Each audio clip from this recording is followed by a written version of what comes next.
Shalom, selamat hari Sabat. Ayat yang sudah sangat lazim, sudah sering kita baca, yang sudah sering kita dengar di dalam Matius pasalnya yang ke-24, ayat yang ke-14.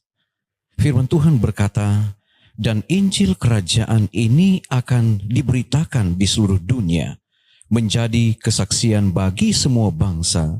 Sesudah itu barulah tiba kesudahannya." Di dalam pena inspirasi, tulisan Ellen G. White, buku Kerinduan Segala Zaman, halaman 140, di sana menuliskan demikian. Allah sebenarnya dapat mencapai tujuannya dalam menyelamatkan orang berdosa tanpa bantuan kita.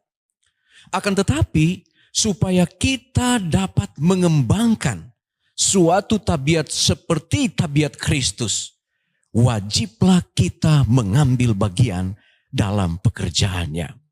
Sangat menarik tulisan pena inspirasi ini. Kalau katanya kita mau mencapai tabiat kita seperti tabiat Kristus, maka kita harus melibatkan diri kita di dalam pekerjaannya. Dan itu adalah penginjilan. Membawa jiwa-jiwa untuk dimenangkan bagi Kristus. Dan di dalam kutipan ini juga mengatakan bahwa agar kita dapat menikmati kegirangannya. Kegirangan untuk melihat jiwa-jiwa yang ditebus oleh pengorbanannya. Maka wajiblah kita mengambil bagian dalam segenap pekerjaannya untuk penebusan mereka itu. Tentunya panggilan ini adalah merupakan panggilan untuk kita semua. Bukan hanya kepada pendeta-pendeta, bukan hanya kepada ketua-ketua jemaat, bukan hanya kepada pemimpin pelayanan perorangan.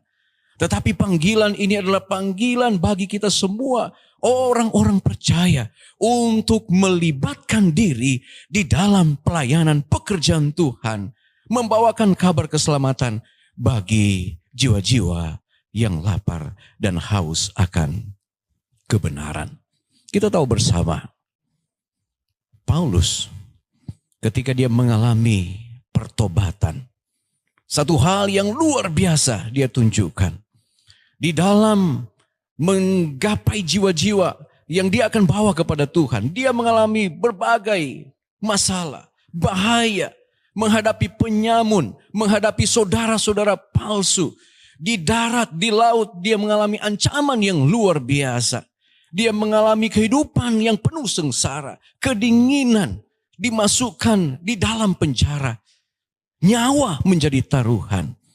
Tetapi di dalam 2 Korintus 5 ayat yang ke-14 dia katakan, "Saya melakukan ini oleh sebab saya mengasihi Kristus." Dalam 2 Korintus 5 ayat 14, di dalam terjemahan lain dikatakan, oleh karena kasih Kristus yang menggerakkan saya. Oleh karena kasih Kristus yang mendorong saya. Sehingga saya memiliki satu semangat untuk membawa jiwa-jiwa kepada Tuhan. Di dalam 1 Korintus 3 ayat yang ke-8. Ada upah bagi kita yang mau melayani Dia. Yang mau untuk membagikan kabar keselamatan bagi banyak orang. 1 Korintus 3 ayat 8, firman Tuhan berkata, baik yang menanam maupun yang menyiram adalah sama. Dan masing-masing akan menerima upahnya sesuai dengan pekerjaannya sendiri. Saudara, jeripaya kita dalam memberitakan Injil tidaklah sia-sia. Tuhan selalu memperhitungkan semuanya itu.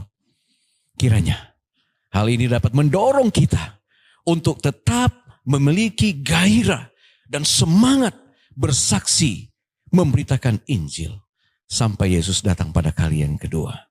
Adalah doa dan harapan kita pada Sabat ini. Saya berdoa dalam nama Yesus.